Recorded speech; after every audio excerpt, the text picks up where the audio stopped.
Bonjour,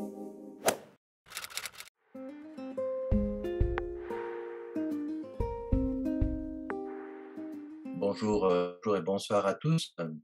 Donc je m'appelle Gilles de Brocaire. Je pense que plusieurs d'entre vous, me connaissent. J'ai participé à plusieurs, réunions de géol et le thème d'aujourd'hui, en fait, j'étais il y a quelque temps, avant le Géofestival, de cet été, à parler avec Didier Nectou à son musée et je lui ai montré la brochure dont je vais vous parler un petit peu et il a vu le jeu du Géofestival qu'on a fait à 2 reprises. Il a trouvé ça très intéressant. Il m'a branché dessus, il m'a dit: «Tu veux pas faire une mini conf?» Et j'ai dit: «Oui» et voilà, donc ça tombe très bien, le Géofestival est terminé et maintenant je peux vous présenter tout ça. De métier, je suis géologue et voilà, j'ai fait ma carrière dans le pétrole à l'international, mais j'ai fait pas mal de vulgarisation, dans le massif du Beaufortain, dans une deuxième vie où j'ai créé ma propre petite entreprise et voilà et c'est à cette occasion-là que j'ai connu Géol quand j'étais après le pétrole, dans une phase de vulgarisation et de médiation scientifique, alpine. Voilà, donc certains connaissent, parce que j'ai déjà présenté cette aventure. Il n'y avait pas eu 6 éditions, mais maintenant on en est à 6 éditions dans les Alpes pour ce Géofestival de 2011, à 2022 et donc vers la fin de cette présentation, après une revue de ce Géofestival de cet été, je vous présenterai le jeu qui a accroché Didier Nectou. Donc bien sûr, le Géofestival a été créé par un professeur maintenant à la retraite de l'École des mines de Paris, Marc Lucas, et les premiers Géofestivals ont commencé en Bretagne, dans la Bretagne de Grès Rouge. Alors voilà la charte, le cahier des charges finalement d'un géofestival et le message, c'est que tout le monde peut organiser un géofestival chez lui, dans sa région, dans un massif et dans un territoire qui a une résonance géologique. Et j'insisterai, parce qu'on en a fait l'expérience, dans ce géofestival, de faire le lien, comme on essaie de le faire, entre l'homme, son histoire, le monde minéral et la biodiversité. On essaie vraiment de donner la science exacte, mais expliquée simplement à tous. Donc la qualité des intervenants est de vraiment être des médiateurs pour garder le public. Et une chose sur laquelle je vais insister aussi, c'est que dans toutes nos activités, notamment les géorandos, on offre un regard croisé entre les scientifiques et les savoirs locaux, qu'ils soient accompagnateurs, forestiers, historiens, etc. Donc notre public visé, c'est le local, le régional, le touristique et par expérience de ces 6 éditions, tous les curieux de nature, viennent et reviennent, au Géofestival. Voilà cette diapo qui illustre ce propos, ici sur une géorando où on expliquait, les alpages du fromage de Beaufort. Vous avez à gauche l'accompagnateur, puis la fille de l'alpagiste. Les 2 alpagistes, l'ancien et le nouveau qui a repris l'alpage, c'était au-dessus de Beaufort et intéressant, l'ingénieur de l'INRA qu'on a ressollicité et qui avait fait sa thèse avec l'ancien alpagiste il y a 30 ans. Donc voilà, on est au cœur de retrouvailles humaines, on est au cœur de sujets où finalement, science et savoir local, chacun a son histoire et c'est un peu la passion de ce qu'on a et de ce qu'on essaie de faire dans ces géorandos entre scientifiques et savoirs locaux. Voilà la palette de tous les experts qu'on a recrutés pour cet été. On essaie à chaque géofestival de prendre les meilleurs, que ce soit des géologues, des géomorphologues, des glaciologues, et cette année, un chapitre important sur les ingénieurs des risques naturels. Plusieurs personnes que vous pouvez reconnaître, dont certains, je crois, fondateurs, comme François Michel, on y reviendra, Michel Martalère, voilà. Alors, 3 géofestivals alpins depuis la création qui ont été avec une connotation thématique, c'est-à-dire au sein du massif du Beaufortain, on a traité la géologie des barrages, des pierres et des hommes qui sont allés explorer ou exploiter des minerais comme le cuivre, l'argent, l'or, le charbon, le sel. Donc on a pris toutes les pierres exploitables ou explorables. On a fait un géofestival là-dessus et on a fait aussi un géofestival de la roche au végétal où il y avait finalement ça aussi cette diapo sur les alpages des Cédies, où on a fait tout l'étage végétal des vallées jusqu'au lichen des sommets, et ça a été passionnant. On a fait aussi 3 autres types de festivals, des festivals pour comprendre les Alpes. Et là, on n'avait pas un thème particulier dans le massif du Beaufortain, mais on a raconté les Alpes à partir du Beaufortain et des Bauges, du Beaufortin et de la Vanoise, une autre année, en 2018, et cette année, du Beaufortin, du massif du Mont Blanc. Donc voilà, c'est une autre thématique. Et dans cette thématique, on essaie d'expliquer finalement d'où viennent les Alpes. Et c'était le thème de ce festival 2022. Et je vous propose le clip qui a permis de faire de la com pour ce festival.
Voilà, quelques chiffres juste pour résumer cette 6e édition du Géofestival alpin et un point sur lequel j'aimerais, insister avec vous. C'est la deuxième fois qu'on fait une formation en amont du Géofestival aux professionnels de la montagne. Ça s'adresse aux élus, aux offices de tourisme, aux guides, aux accompagnateurs, dans tout, le panel de gens qui travaillent dans la montagne et voilà, on a fait cette formation à Chamonix au mois de mai. On a eu 160, participants professionnels. Puis on a fait le Géofestival sur 15 jours, de fin juillet à début août. On a donné au final 5 conférences et ça a couvert un public de 850 personnes. Et on a fait 28 géorando où on a eu 690 participations. Budget du Géofestival pour une petite association, donc c'est porté par Beaufortin Géodécouverte. Faut pas trop se planter, vous voyez, 49 000 euros, 50% en subvention et 50% par les participations, essentiellement cette année au Géorando parce que les conférences étaient gratuites. Voilà, cette formation, elle a eu beaucoup de succès quand on l'a donnée en Vanoise en 2018, donc on a décidé de le refaire et finalement, c'est un moment où en amont du Géofestival, on donne à tous les partenaires qui vont être dans les communes du Géofestival, on donne en fait toutes nos cartouches, toutes nos billes, toute notre médiation et ça a bien marché.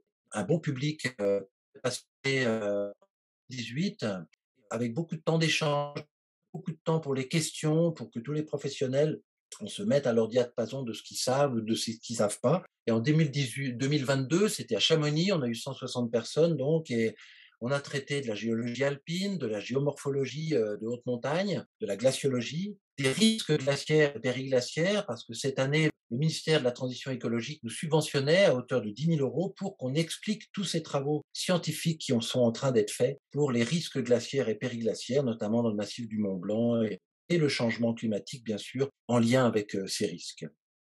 Donc, beaucoup de temps d'échange, beaucoup de temps après des petites présentations de 15-20 minutes. Et pour ce public, on avait préparé un support. Il faisait 32 pages en 2018 et là, on a fait un 72 pages que ceux qui sont intéressés peuvent m'écrire et je peux vous l'envoyer. Si vous nous donnez 6 euros, c'est bien, mais vraiment aux passionnés, je peux aussi l'envoyer gratuitement. Cette journée de formation, donc avec tous ces thèmes, on a fait un résumé, pas beaucoup de texte, beaucoup d'images, qui explique simplement les Alpes et qui se veut un outil pour notamment les accompagnateurs et les guides. On raconte les cailloux et la manière dont on raconte les cailloux, vous le voyez sur cette diapo, on oublie tout ce qui est âge géologique, on parle en millions d'années, et chaque caillou se raconte à la première personne. Il raconte son âge, son histoire, où me trouver. Et donc on fait des petites captions comme ça et on a raconté la 20 cailloux du massif du Mont Blanc. Et ça, c'est une technique qui plaît et qui est appréciée. On en a fait un fort tirage. C'est le cadeau qu'on donne à tous les participants du Géofestival en 2018 et cette année, pareil, on a renouvelé. Et c'est le meilleur cadeau qu'on peut faire parce que l'expérience montre dans un Géofestival, on raconte beaucoup de choses, on montre beaucoup de choses, mais cette aide-mémoire visuelle de 72 pages est vraiment appréciée. Les choses percutent, les gens finissent par s'en souvenir de certains points en revenant aux diagrammes qui ont tous été expliqués dans les conférences et dans les géorandos. Donc venons-en aux conférences. On en a donné 5, on a eu un petit ennui de santé. Un de nos amis géologues qui a organisé en Italie est tombé dans le coma, donc le programme italien a été un petit peu bousculé. Mais on a quand même fait beaucoup, beaucoup de choses, le maximum. Et dans cette conférence, ça va être un peu le thème du jeu que je vais vous raconter en fin de cette mini-conf. En fait, on raconte avec les Alpes, les cailloux des Alpes, un voyage dans le temps, l'espace et bien sûr à travers les climats du passé. Voici un exemple de conférence.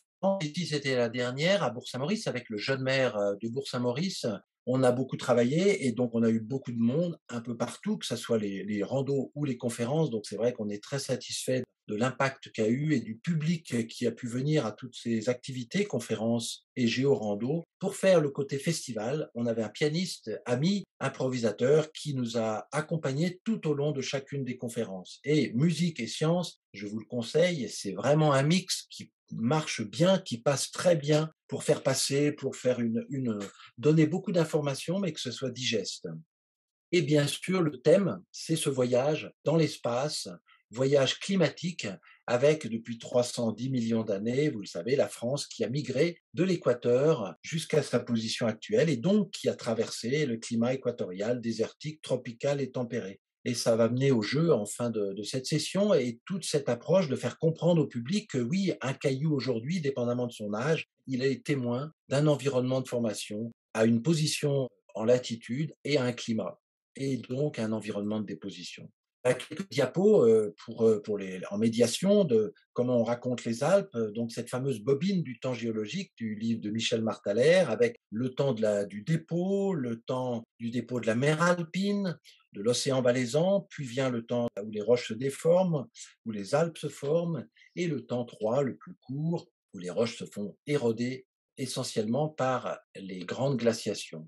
Et puis, on a imbriqué, voilà, imbrications successives pour raconter les Alpes, avec d'abord les roches de l'océan qui passent sous l'Afrique, ensuite les roches du Briançonnais qui passent sous l'océan et les roches du Beaufortin qui vont passer sous les roches de la Vanoise. Donc voilà des choses qu'on a essayé de vulgariser pour bien montrer et avec un message important dans une chaîne de montagnes, les montagnes se construisent par en dessous.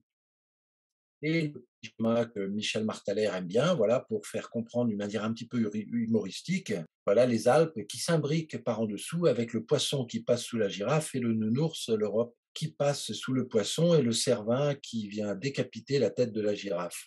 Le Mont Blanc, une autre notion. Le Mont Blanc est enraciné. Si on fait un forage, on n'a que du granit rouge et des gneiss en dessous, comme ça peut se voir dans ce paysage ici. Donc, des roches bien enracinées en dessous de la surface et par contraste, le Cervin qui lui est complètement déraciné lors de la collision alpine. Si on fait un forage sous le Cervin, et ça se voit dans le paysage, en dessous de l'Afrique, on a les roches de l'océan, en dessous de l'océan, on a les roches de l'Europe Montrose interne, et en dessous, on aurait les roches de l'Europe externe. Donc voilà quelques notions qu'on a données, d'essayer, on a travaillé fort dans cette conférence pour donner des notions simples, fondamentales, qui soit à la fois vrai, mais qui raconte une histoire simplement de la construction des Alpes. Et bien sûr, comme on était dans le pays du Mont Blanc, on montre que le Mont Blanc tel qu'il est, comme un sommet aujourd'hui, dans l'histoire géologique, il est sorti très tardivement. En fait, il est sorti, voilà, vers 10 millions d'années. Et pour bien illustrer ça, vous savez que le massif du Mont Blanc est rempli de magnifiques cristaux dans les fentes alpines.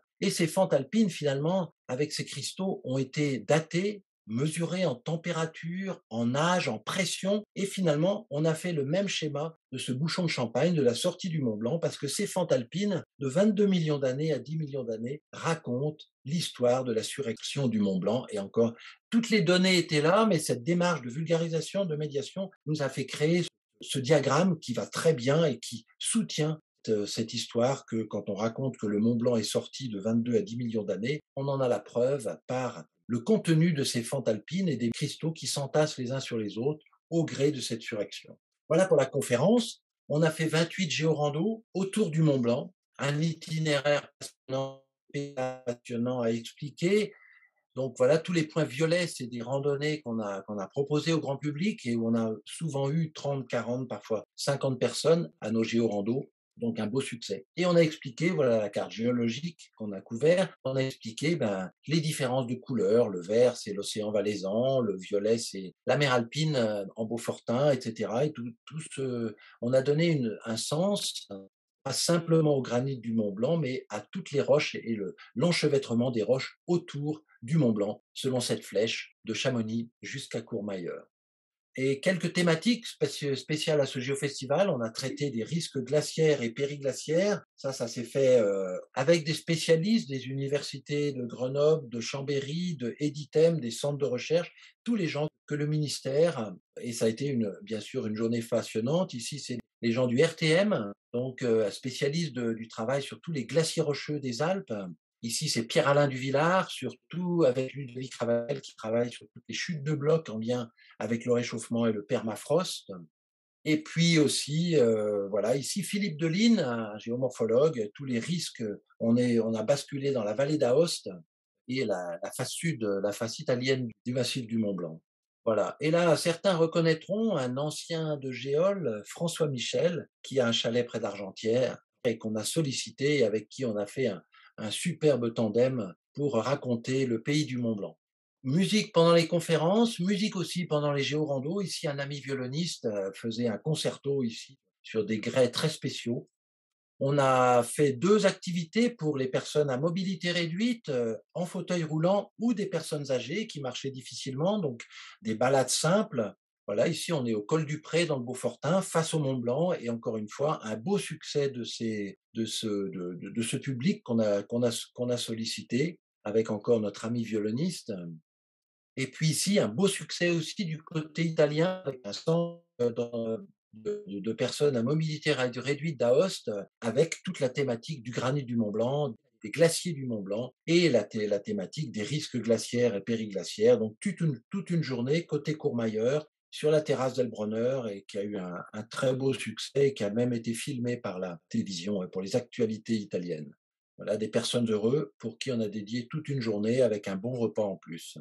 Géorando Jeune qu'on a lancé, cette année, on prenait les parents et les grands-parents qu'on emmenait en géorando et on confiait à notre ami Yves et Yvette un jeune public, qui a eu à son niveau toute une expérience pour raconter les Alpes, avec des histoires de fossiles et à la fin, ils ont chacun eu un diplôme de recherche géologique, avec la mission, la naissance du Mont Blanc, voilà. Une journée qui a très bien fonctionné avec un centre social de Beaufort.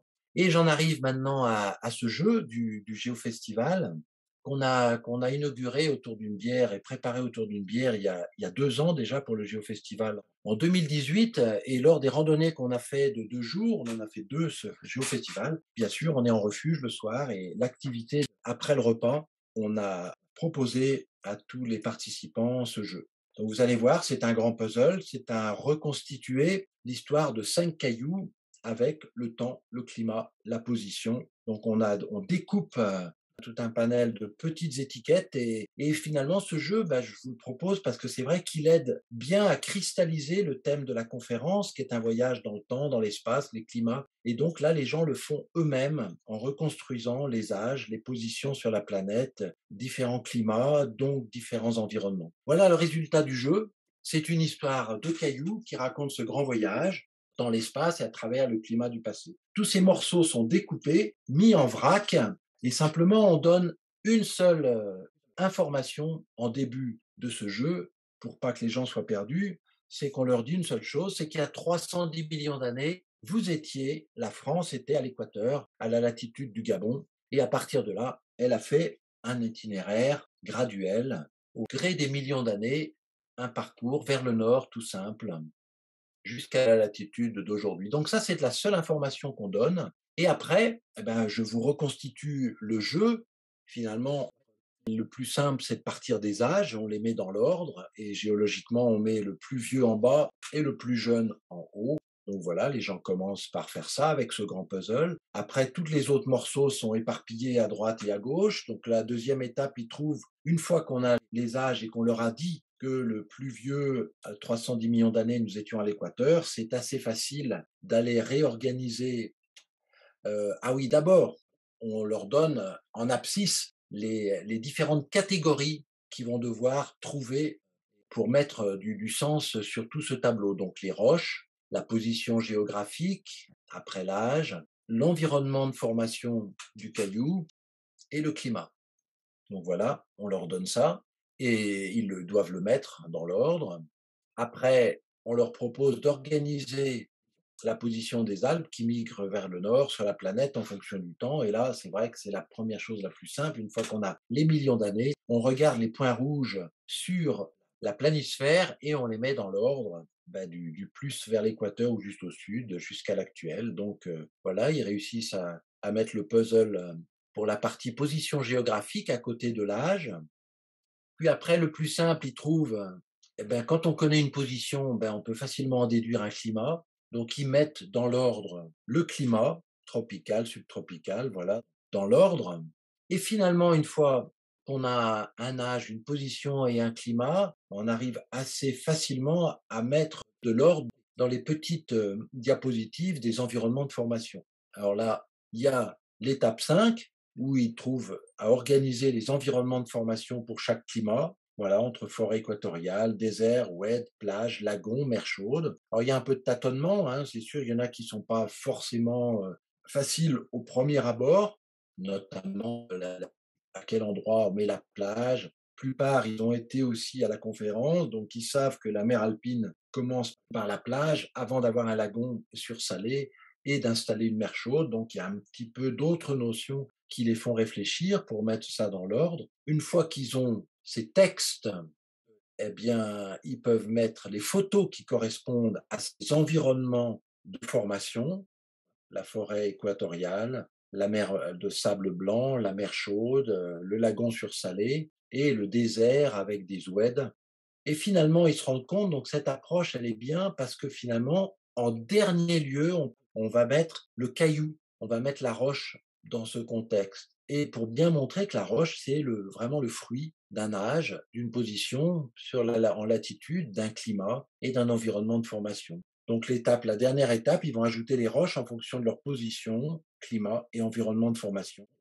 Alors, comme les photos n'étaient pas toujours de très bonne qualité, on aurait pu séparer, encore une fois, et ça on peut le faire, de séparer gypse du caillou gypse, charbon du caillou charbon. Là, pour le faire simple, ils avaient déjà bien travaillé, on a laissé les deux ensemble, mais on peut compliquer un peu le jeu pour arriver à ce panel. Et finalement, l'expérience montre qu'en faisant ce jeu, alors c'est plus facile de le faire une fois qu'on a eu une journée de géorando, qu'on a eu un peu une introduction sur les Alpes, que oui, il y a des roches avant la mer Alpine, qui est représentée par quartzite, gypse et calcaire, et notamment il y avait l'histoire d'un désert, et il y avait avant le désert l'histoire de l'équateur où il y a des mines de charbon, etc.